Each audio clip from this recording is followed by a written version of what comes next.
warahmatullahi wabarakatuh. Jumpa lagi di podcast MTSN 1 Kota Malang. Kali ini saya ditemani tamu spesial. Siapakah beliau? Mari kita perkenalan terlebih dahulu. Assalamualaikum Bapak. Waalaikumsalam Mbak. Apa kabar Pak? Saya baik. Oke. Alhamdulillah sehat, alhamdulillah. Baik, bisa dibantu untuk perkenalan Pak? Ya, oke. Halo pendengar podcast MTSN 1 Kota Malang, saya Kurniawan. Saya adalah Humas dari Kementerian Agama Republik Indonesia. Bapak Kurniawan, Ya. Humas dari Kementerian Republik Indonesia. Luar biasa Betul. sekali. Terima kasih Pak atas kesempatannya. Terima kasih sudah ditodong hari ini.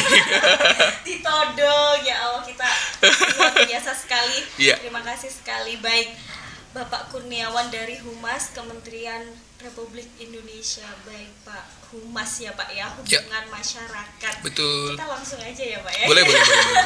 Oke, baik Pak. Humas.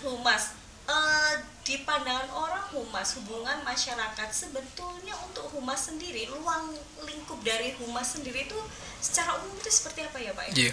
Jadi sebenarnya Humas itu dulu ya, persepsi masyarakat hanya menyambungkan lidah. Betul Iya, lah, itu gitu kan ya. Simpelnya begitu masyarakat, sih. penghubung Betul. masyarakat ya. Betul. Jadi PR lah bahasa kerennya. Betul ya. Nah, jadi menghubungkan antara instansi dengan masyarakat gitu. Pada prakteknya sebenarnya jadi menghubungkan banyak hal, nggak cuman ke masyarakat tapi juga antar instansi gitu ya. Dan sekarang ruang lingkupnya jadi lebih luas kan. Jadi kalau dulu hanya menghubungkan, sekarang jadi kayak pusat pengembangan informasi. Jadi pemberian informasi, penyampaian program pemerintah ke masyarakat gitu. Dan itu semuanya ada di Humas. Nah, di Humas juga sebenarnya ada beberapa bagian yang di setiap kementerian atau swasta itu beda-beda gitu fungsinya. Jadi kalau kayak kalau di kementerian mungkin lebih ke penyampaian program pemerintah gitu ya. Terus lebih ke seperti penyampaian live event segala macem gitu ya. Tapi kalau di swasta mungkin bisa saja untuk pengembangan produk gitu, untuk pemberian informasi produk ke masyarakat agar penjualan oplahnya bisa meningkat gitu. Ya. Mungkin kurang lebih begitu. Ya, untuk dikemasnya itu secara bagaimana ini Pak? Untuk informasi, apalagi itu tadi untuk informasi event dan lain sebagainya. Pengemasan dari Humas sendiri itu seperti apa? Melalui apa? Iya, jadi sekarang itu kalau ngelihat perkembangan teknologi ya, ada beberapa media yang bisa digunakan. Betul. Apalagi sekarang generasi Z Iya, mungkin khususnya. Mungkin kalau saya, jadi orang masih mungkin banyak iya Pak kita. kelihatan dari mukanya ya. Jadi kalau seusia saya mungkin orang menyebutnya generasi milenial. Iya, Jadi betul. jangan salah bahwasanya milenial itu mungkin sekarang adalah anak-anak yang beranak 2, beranak 3 itu milenial sebenarnya. Betul. Kalau berbicara anak zaman sekarang tuh sebenarnya generasi Z sebenarnya kan ya. Nah, jadi mengikuti perkembangan zaman itu banyak banget perubahan yang dilakukan oleh tim kehumasan, termasuk juga menyampaikan informasi. Jadi kalau dulu mungkin hanya satu media penulisan berita di website misalnya gitu ya. Sekarang kita udah banyak medianya, membuat infografis misalnya, membuat konten di Reels, termasuk juga konten di TikTok gitu ya. Iya, jadi orang tadinya berpikir mungkin, mohon maaf, TikTok itu kayak konten alay gitu sebenarnya. Iya betul, ada joget-joget dan lain Betul. Apalagi image TikTok dari awal kan memang sudah kurang ya. Right, ya, betul. ya. Padahal sebenarnya tinggal pemanfaatan medianya aja Iya, gitu, betul. hanya pengemasan media. Nah, kita perlu pengaturan diksi atau pengaturan bahasa gitu.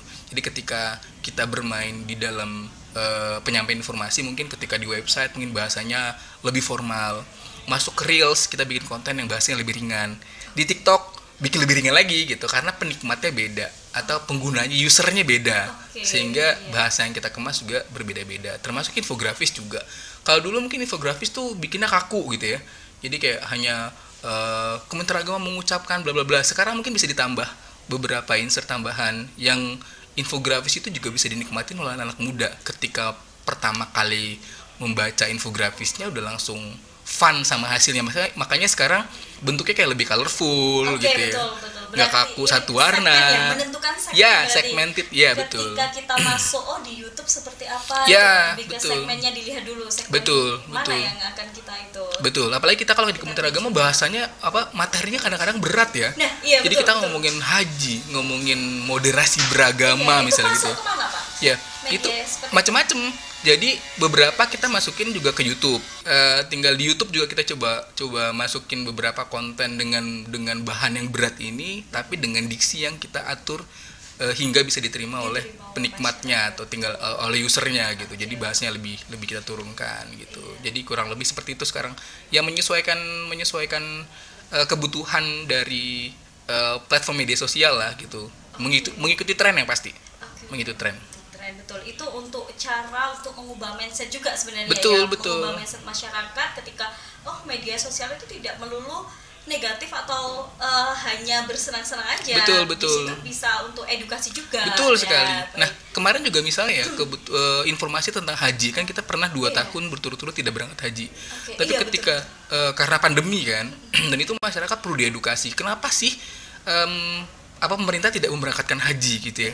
Kan jadi ada informasi yang perlu kita sampaikan ke masyarakat. Ketika kita kemas bahasanya dengan bahasa formal, mungkin tidak semua masyarakat bisa terima. Betul. Nah, karena memang yang menggunakan TikTok, yang menggunakan Instagram itu kan anak-anak yang usianya lebih muda kan. Kita perlu membuat berita atau membuat bahasa yang lebih ringan.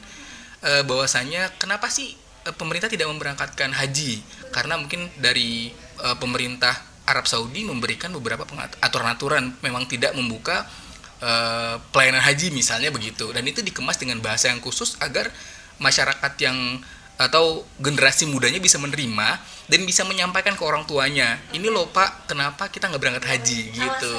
Betul, dan itu memang kita masuk segmentednya lebih ke anak-anak muda agar bisa menyampaikan pesannya kepada ke orang tuanya, ke neneknya, ke kakeknya, ke bapak ibunya gitu. Oke, Pak. Dari publikasi yang seperti itu harusnya kan kita menerima feedbacknya itu kan otomatis berupa komentar ya. Betul. Dan lain sebagainya. Betul. Untuk menampung semua itu bagaimana Pak caranya? Atau aktif di kolom komentar untuk user untuk yang adminnya? Ya. Jadi memang sebenarnya kan di dalam media sosial itu ada beberapa trik yang harus dilakukan. Jadi admin itu tidak hanya memposting gitu tapi kita harus mengatur caption sesuai dengan kebutuhan. Yang pertama, captionnya juga mungkin diatur sedemikian rupa agar si pengguna media sosialnya bisa menerima betul. Kadang-kadang kita memang harus memancing beberapa kalimat agar netizen berkomentar gitu misalnya. Jadi kayak misalnya gini contohnya ada sosialisasi tentang kartu nikah waktu itu kalau nggak salah. Jadi kita bisa aja menambahkan caption misalnya kamu udah nikah belum, atau kamu udah punya calon belum gitu. Sebenarnya kalimat-kalimat simpel seperti ini memancing orang untuk berkomentar sehingga informasi yang kita sampaikan ke masyarakat jadi lebih luas. Nah, tugas admin sebenarnya di media sosial adalah memberikan informasi sesuai dengan kebutuhan masyarakat. Kita bisa jawab kebutuhan masyarakat atau pertanyaan-pertanyaannya ketika memang itu relevan gitu ya. Sesekali boleh nggak sih menanggapi candaan, nggak ada masalah gitu, agar emang nggak terlihat kaku gitu. Itu namanya engagement. Nah, itu juga diperlukan agar followers kita bisa naik. Orang-orang, saya mungkin pengguna media sosial, ketika komen di kolom artis misalnya, ketika kita di komen dibalas gitu, di notif, sama kasusnya sama orang-orang, sehingga jadi orang-orang kayak punya interaksi lebih, punya perhatian lebih ke akun kita gitu. Syukur-syukur dia bisa bantu nge-share. Karena ngerasa dihargain, ngerasa diperhatikan gitu. Apalagi sekarang tuh isunya di Kemenak banyak banget. Jadi misalnya kita posting tentang haji, pertanyaan tentang guru P3K misalnya gitu. Itu kan banyak udah memang udah nggak kadang-kadang udah nggak sampai captionnya. Melenceng gitu dari topik. Betul, tapi itu sesekali memang kita perlu tanggepin sesuai dengan kebutuhannya gitu ya. Apalagi dulu zaman-zamannya penerima CPNS, pokoknya posting apa aja pertanyaan CPNS pokoknya gitu ya. Kenapa pengumuman belum keluar? Kenapa syarat ini nggak bisa? Kenapa itu nggak bisa gitu? Itu juga perlu kita manage agar netizen juga bisa tetap berinteraksi dengan baik gitu. Makanya sesekali kita cobalah adakan misalnya kayak live Instagram misalnya untuk menjawab semua pertanyaan. Jadi kita undang orang yang berkompeten. Jadi misalnya dulu tentang P3K misalnya atau tentang CPNS, nanti masyarakat kita live-kan Instagram. kita hadirkan nih orang-orang yang berkompeten di kepegawaian, nanti akan menjawab semua pertanyaan yang disampaikan oleh masyarakat. Kebutuhannya apa, kenapa administrasi ini gagal, dan seterusnya, misalnya gitu. Kadang seperti itu bisa buat masukan kita. Betul. Selanjutnya ini buat konten apa kan? Betul, bisa seperti itu ya Pak. Itu plusnya juga sebenarnya. Iya, mungkin sama kayak madrasah juga mungkin sesekali bisa bikin live Instagram. Misalnya kayak penerimaan siswa baru. Misalnya kan, bisa, syarat apa sih kenapa anak saya jadi nggak masuk ke dalam, nggak keterima. Jadi nanti si admin bisa, atau misalnya yang berkompeten di penerima itu bisa menyampaikan, oh ternyata anaknya kekurangan ini, silakan dicek di websitenya gitu. Karena penerimaannya PBDB online misalnya, anaknya tidak memenuhi syarat karena ini, sehingga masyarakat tuh nggak ngerasa oh kayaknya curang nih gitu, misalnya merasa tidak transparan ya, dan sebetulnya sudah sesuai dengan prosedurnya. Betul. Itu bisa dilakukan juga sebenarnya agar lebih dekat dengan masyarakat, informasi lebih terbuka, masyarakat juga nggak ada kecurigaan pada instansi kita gitu. Baik, terima kasih Pak. Itu untuk ruang lingkup humas secara umum. Setelah itu dari Kemenag juga sudah ternyata sudah terrealisasikan. Untuk masukan Pak, kira-kira selain untuk PPDB itu insya Allah nanti akan kita adakan seperti itu. Sangat masukannya sangat luar biasa sekali. Untuk di jenjang madrasah sanawiyah ini Pak. Jadi humas sekolah di jenjang sanawiyah, madrasah sanawiyah ini selain untuk mengedukasi, namanya juga siswa ya Pak ya. Mohon maaf, siswa kadang dia udah kreatif. Betul. Sudah kreatif, tapi karena mindset orang tua mungkin ya, kamu ngapain sih bikin TikTok kan gitu. Belajar sana loh, baca buku gitu. Padahal sebenarnya anak itu kadang pelajaran kan bisa kita ambil dari YouTube juga. Betul. Seperti apa Pak kita untuk masukannya untuk mengubah mindset, misal dari mengubah mindset orang tua itu seperti apa? Jadi mungkin ke depan atau ke sekarang ini kita perlu merubah beberapa mindset ya, beberapa pola pikir lama ke zaman sekarang. Dengan pandemi kemarin sebenarnya udah banyak sekali perubahan yang terjadi gitu, dan kita nggak mungkin balik lagi ke zaman dahulu. Meskipun pandemi berakhir, sistem digitalisasi yang kita jalankan itu nggak mungkin mundur gitu. Jadi nggak tiba-tiba misalnya pandemi berakhir Zoom-nya juga hilang, itu nggak kayak gitu. Justru memudahkan, itu jadi memudahkan banyak urusan yang tadinya bisa kita harus datang, sekarang kita bisa lewat Zoom gitu ya, dan lebih mudah. Interaksi ya Pak. Betul sekali, dan masyarakat juga harus memahami hal itu. Hanya saja perlu pengawasan, itu garis bawahnya. Karena saya juga mungkin punya putra-putri di rumah yang juga sama menggunakan media sosial gitu ya, tapi diawasin kapan jamnya penggunaan media sosial. Nah, selain itu kita juga harus mengerti bahwasanya sekarang pada masa ini tidak semua penggunaan sosial media itu jelek gitu, itu harus tahu. Karena memang banyak sekali, mungkin teman-teman tahu atau pendengar podcast ini juga tahu bahwasanya banyak loh orang yang kaya gitu ya, kaya hanya karena menjadi YouTuber gitu misalnya. Walaupun mungkin tujuan utamanya bukan itu. Awalnya untuk penyampaian informasi, pemberian edukasi ke masyarakat. Tapi itu benar-benar jadi tren masa sekarang, dan mungkin beberapa tahun ke depan tuh digitalisasi akan masih menjadi tren gitu. Nah, kita nggak bisa mengunci anak-anak hanya dengan belajar dan atau kemampuan akademik gitu ya. Akademik itu mungkin ada banyak persepsi ketika akademik itu bisa disampaikan dengan orang lain. Kita juga di agama kita diajarkan bahwasanya ilmu yang kita dapatkan itu bisa kita sampaikan ke orang lain menjadi amal jariah. Betul, public speaking ya. Dan itu bisa digunakan menggunakan media sosial. Jadi kalau anak-anak akhirnya punya konten yang kira-kira bermanfaat buat orang lain, kenapa enggak gitu misalnya. Dan itu enggak cuma di akademik. Bukan berarti akademik salah ya. Jadi aplikasi dari penerimaan ilmu akademik di sekolah dia aplikasikan dengan media sosial, disampaikan lagi ke orang lain. Pengemasan ya. Pertama bisa jadi cuan. Kedua juga orang lain dapat insight dari situ gitu loh maksudnya. Anak-anak punya ruang sendiri buat berekspresi. Bayangkan ketika anak-anak harus membuat melampiaskan energinya ke hal yang tidak baik gitu ya. Lebih baik ke sosial media yang menurut kita memang ada manfaatnya. Hanya sekali lagi perlu pengawasan. media apa saja yang diikutin oleh anak-anak perlu kita awasin, apa yang dia buat perlu kita review, gitu, bukan dibantah tapi perlu kita review.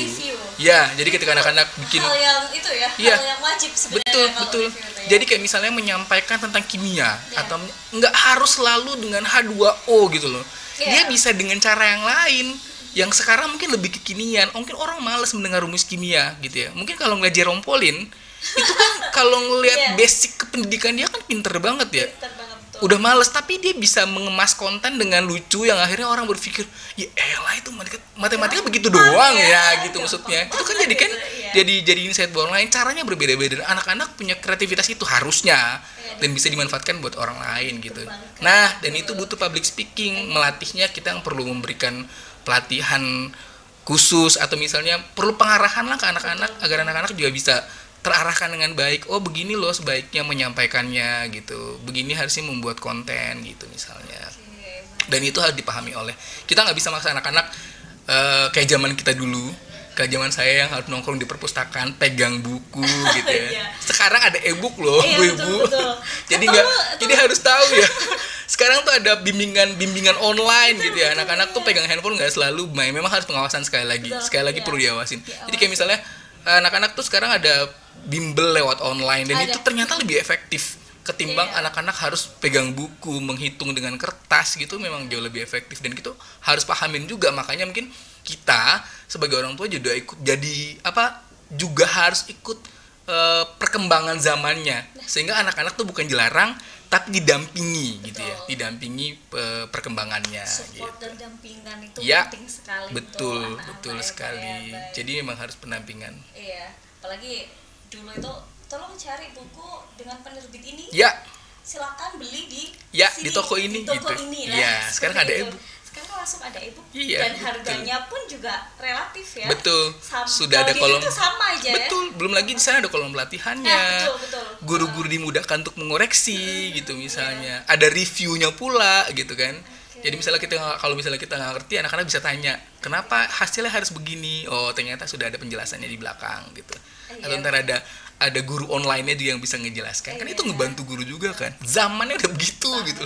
Zamannya udah begitu. Gitu. Iya, terima kasih sekali Pak. Sama-sama Mbak. Ngomong-ngomong untuk pesan dan kesan Pak di MTSN 1 Kota Malang ini bagaimana Pak? Saya tadinya berpikir akan menyekolahkan anak saya ke suatu tempat. Saya diajakin sama Pak Syom, kayaknya saya pindah deh. Saya mau ngetak tempat dulu sama Pak Syom. Iya kayaknya MTS 1 Kota Malang number one ya Pak? Bener, selama ini tuh kayak berapa kali denger tentang beberapa sekolah di Kota Malang termasuk MTS 1 Kota Malang itu.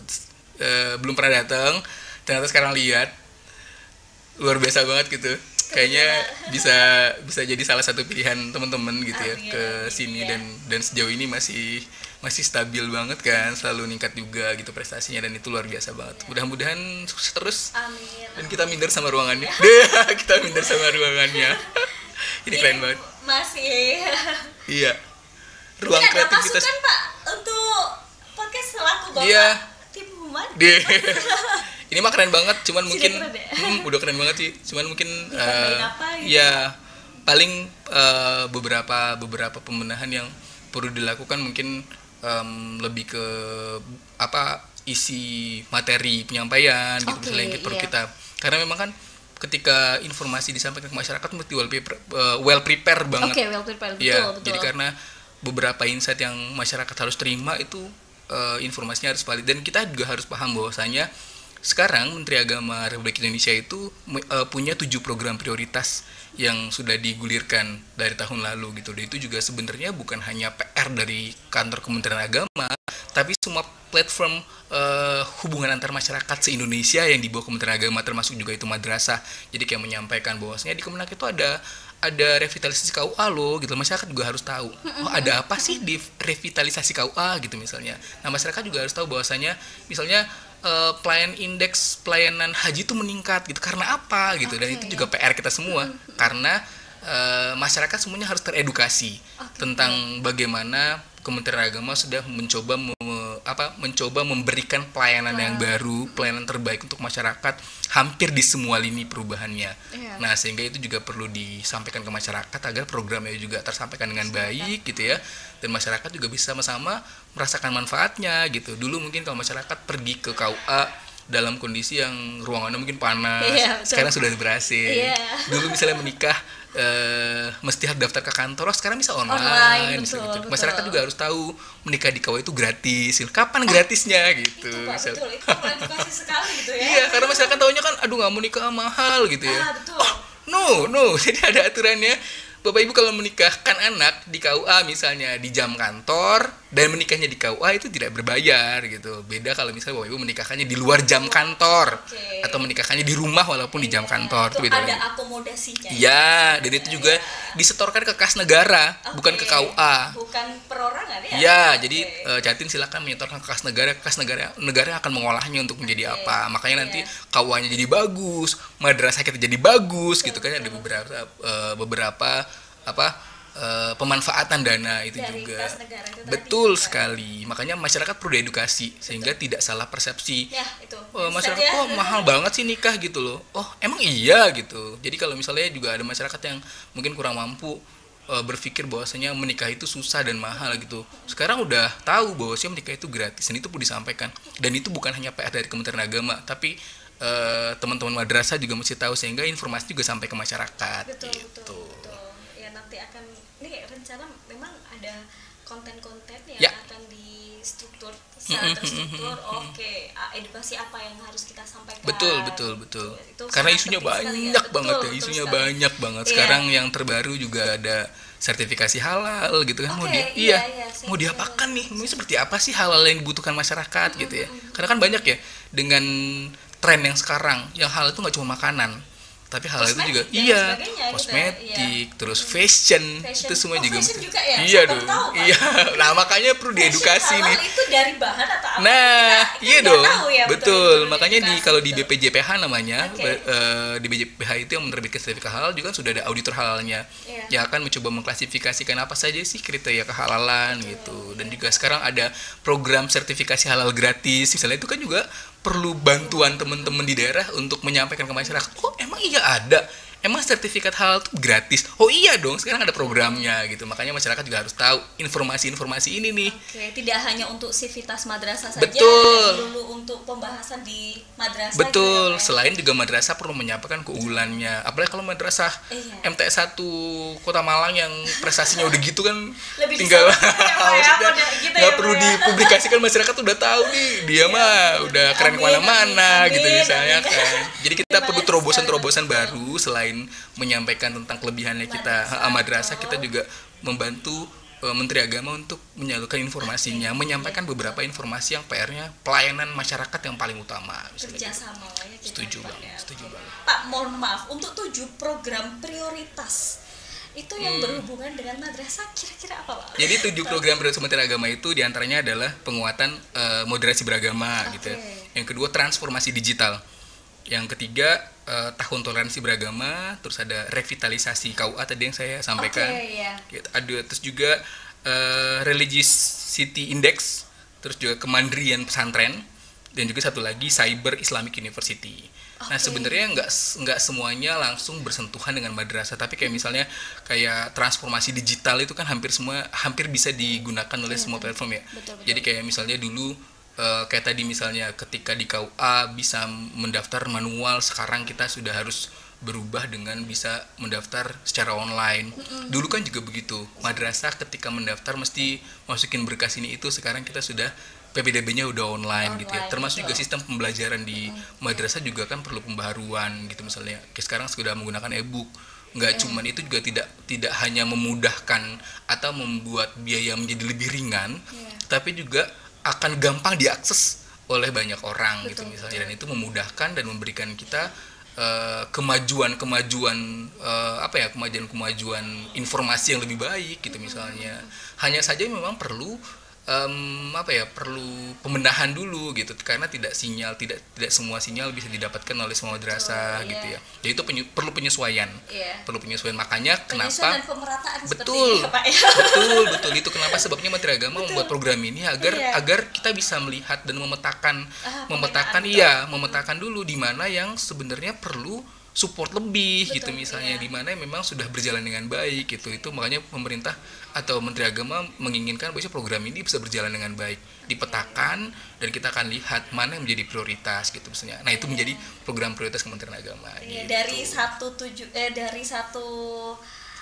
Dari tujuh program itu dari satu program itu sebenarnya bisa untuk banyak tujuan berarti ya. Termasuk moderasi beragama itu juga kan bukan hanya programnya salah satu bagian saja gitu. Moderasi beragama itu adalah PR dari semua rakyat Indonesia gitu ya. Kita menginginkan bahwasanya Indonesia itu kan akur, damai gitu misalnya. Itu kenapa program ini jadi ada misalnya kan. Apalagi sekarang media sosial tuh kencang banget. Banyak sekali pengaruh-pengaruh yang tidak pada porsinya gitu, dan itu perlu diedukasi masyarakat bahwasanya hidup rukun tuh enak banget loh gitu. Kita dari zaman dahulu kala tuh hidup rukun, kenapa sekarang jadi nggak rukun misalnya gitu. Nah, itu hanya saja mungkin karena dari dulu bahasanya bukan moderasi beragama, hanya penamaan aja yang berbeda gitu, tapi polanya sama, hidup rukun sebenarnya, bagaimana setiap orang jadi hidup rukun. Dan itu bukan hanya Pancasila ya, betul sekali, dan itu bukan hanya PR dari kantor Kementerian Agama kabupaten kota, madrasah pun di siswa juga harus diajarkan bagaimana moderasi beragama dengan baik, bagaimana menghargai orang lain, karena moderasi beragama itu tidak hanya hubungan antar beragama, tapi agama bukan hanya sama agama, juga dengan adat istiadat, bagaimana kita bisa menerima adat istiadat itu dengan baik dan benar. Jadi dimoderasikan agar sama-sama punya pendapat dan punya visi yang sama. Intinya masyarakat jadi hidup rukun lah, intinya begitu. Dengan banyak sekali konten yang ada di dalamnya. Makanya di madrasah bisa perlu banyak digali. Bagaimana itu moderasi beragama? Hanya saja mungkin pengemasan diksinya. Pengemasan diksinya. Karena mungkin siswa madrasah mungkin nggak begitu paham, nggak begitu akrab dengan kalimat moderasi beragama. Nah, kita sesuaikan diksinya agar masyarakat, agar adik-adik ini bisa paham mengaplikasikan moderasi beragama itu dengan bahasa mereka. Betul. Luar biasa sekali 7 program prioritas dari Kementerian Agama pastinya betul. Dengan 7 program prioritas ini semoga tujuan kita bisa tercapai. Betul. Karena pada intinya pengen pelayanan berubah jadi lebih baik ya. Selalu pengen jadi lebih baik, masyarakat bisa merasakan banyak pelayanan yang berubah gitu dengan pemanfaatan media. Betul. Makanya banyak sekali perubahan yang sudah dilakukan, termasuk SBSN dari madrasah sudah mulai banyak, KUA juga sudah mulai representatif. Karena bukan cuma gedung aja, fasilitas yang di dalamnya juga. Kayak misalnya di dalam sana ada digitalisasi gitu misalnya. Jadi sudah banyak sekali perubahan yang dilakukan oleh Kementerian Agama, dan masyarakat harus tahu, sehingga kesulitan masyarakat enggan berhubungan dengan kantor pemerintahan itu berubah mindsetnya. Betul. Tadinya males panas, ribet gitu ya, panjang. Sekarang tuh enggak, sekarang tuh mudah gitu. Ada Ayo. PTSP juga ya. Ada Kemenak ya, betul. Kita punya PTSP. PTSP nggak cuma di lingkungan Kemenak, tapi juga ada di lingkungan KUA juga gitu. Jadi masyarakat bisa melakukan urusan di satu pintu gitu ya. Betul. Dan tidak berbayar. Tidak berbayar. Mindset Indonesia itu dia yang harus jadi pemahaman di masyarakat, bahwasanya semua pelayanan yang dilakukan oleh Kementerian Agama ini tidak berbayar gitu. Makanya perlu teredukasi. Betul, perlu teredukasi. Apalagi banyak isu yang bagus kan, seperti haji gitu misalnya, itu juga masyarakat perlu teredukasi bahwasanya banyak pelayanan yang bisa dilakukan tanpa berbayar. Dan makanya di haji juga perlu banyak edukasi tentang sekarang misalnya edukasi tentang keberangkatan haji, umroh gitu. Masyarakat kayak misalnya gini, umroh itu kan tidak langsung dikelola oleh negara kan misalnya kan Mbak gitu. Ada KBIH ya, ada naungan di bawah. Betul. Jadi masyarakat perlu sebelum berangkat haji misalnya perlu melihat dulu travel yang dipakai terdaftar atau tidak misalnya gitu. Sehingga tidak salah memilih travel. Jadi kayak misalnya akhirnya terlantar gitu. Makanya perlu banyak edukasi juga. Betul. Nah, itu juga perlu disampaikan. Nggak boleh juga langsung percaya. Setuju. Jadi kembali lagi ke kita. Betul. Pribadi masing-masing. Kita perlu tahu, makanya perlu mencari tahu masyarakat yang cerdas, yang Selalu awam ingin tahu. betul, masyarakat awam juga mesti perlu Mencari tahu. makanya kita perlu mengedukasi nih ke Betul. teman-teman, ke orang-orang bahwasanya ini loh yang harus disampaikan oleh masyarakat. Masyarakat perlu tahu bahwasanya ada aturan ABCDEFG gitu, sehingga masyarakat jadi tidak lagi ragu ketika menggunakan layanan dari Kementerian Agama. Betul, dan lebih open minded juga. Setuju. Ya. Oke, baik Bapak, terima kasih banyak atas informasinya. Sama-sama Mbak. Banyak sekali ya, semoga bisa maksimal. Betul, Dan mudah-mudahan. ya, amin. Apalagi untuk kita MTSN 1 Kota Malang itu tadi masukannya luar biasa. Ya. Semoga kita kedepannya bisa bekerja sama, tidak hanya tentang kita, Ya. tapi juga kita harus ngasih tahu, mengedukasi Kementerian Agama, bekerja sama dengan Kementerian Agama agar lebih open minded lagi. Betul.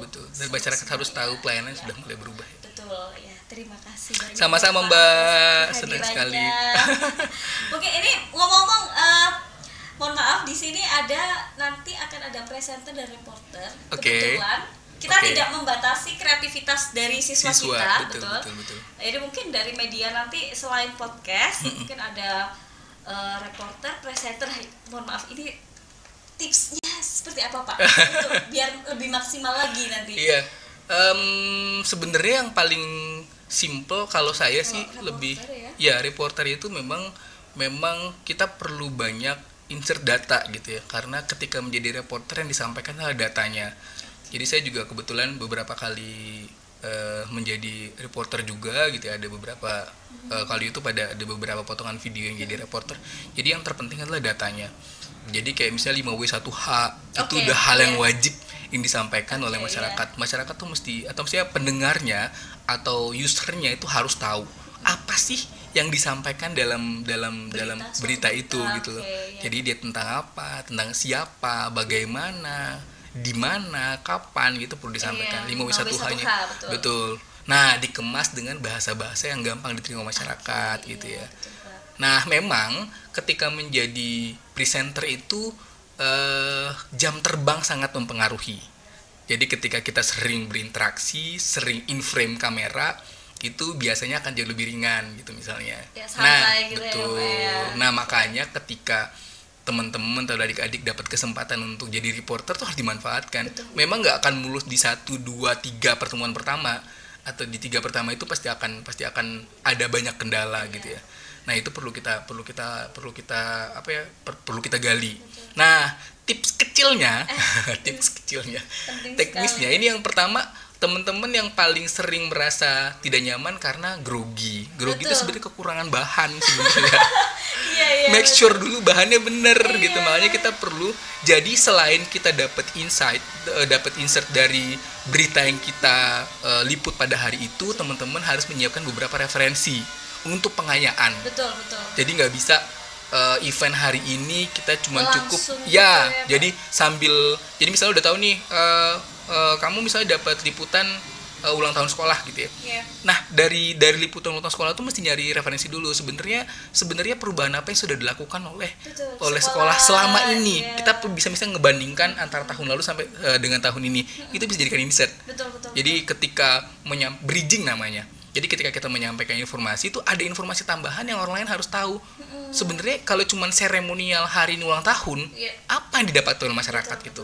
Nah, tapi ketika kita menyampaikan tahun ini, pemirsa tahun ini sebenarnya sudah berubah dari tahun lalu. Pada tahun 2022 banyak prestasi yang didapatkan oleh MTS 1 Kota Malang misalnya gitu.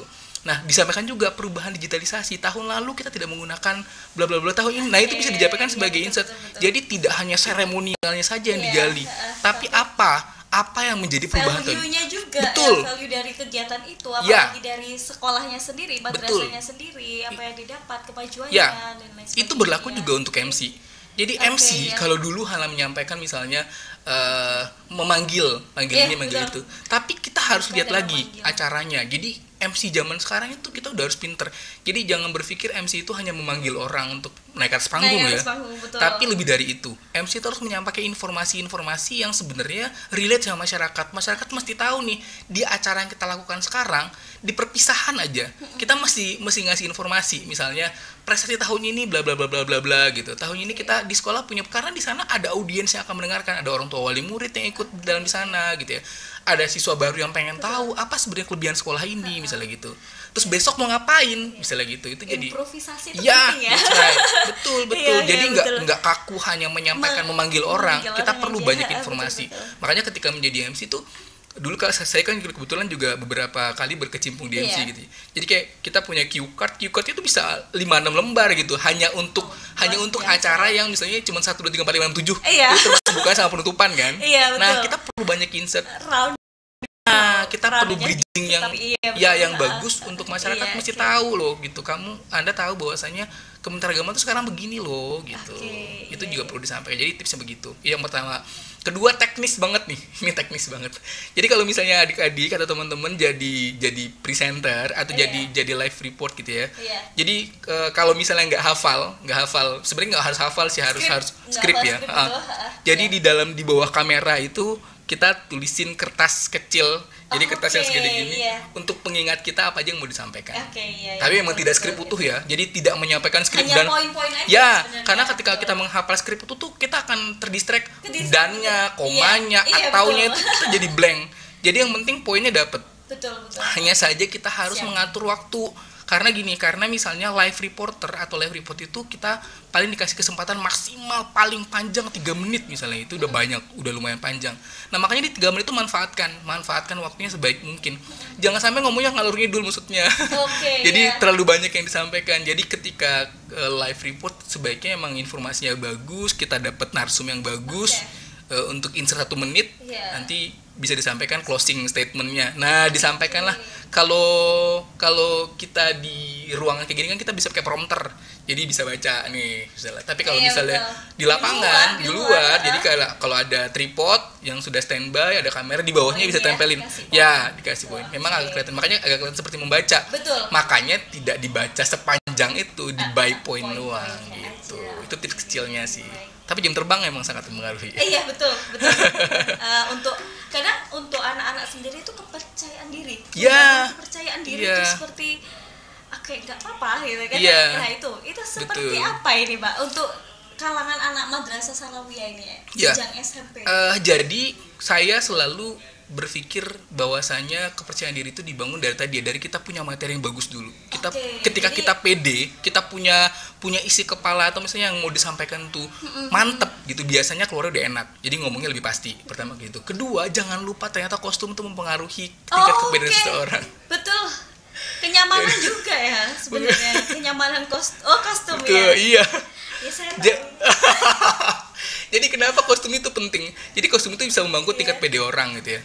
Jadi harus menyesuaikan dengan tema acaranya gitu. Apalagi menjadi MC dan presenter. Jadi misalnya gini, misalnya teman-teman hari Senin upacara bendera gitu ya. Terus ada live report di situ. Tiba-tiba yang jadi presenternya reportnya pakai baju adat sendiri, kan jadi bahan tontonan orang gitu. Kita nervous sendiri gitu.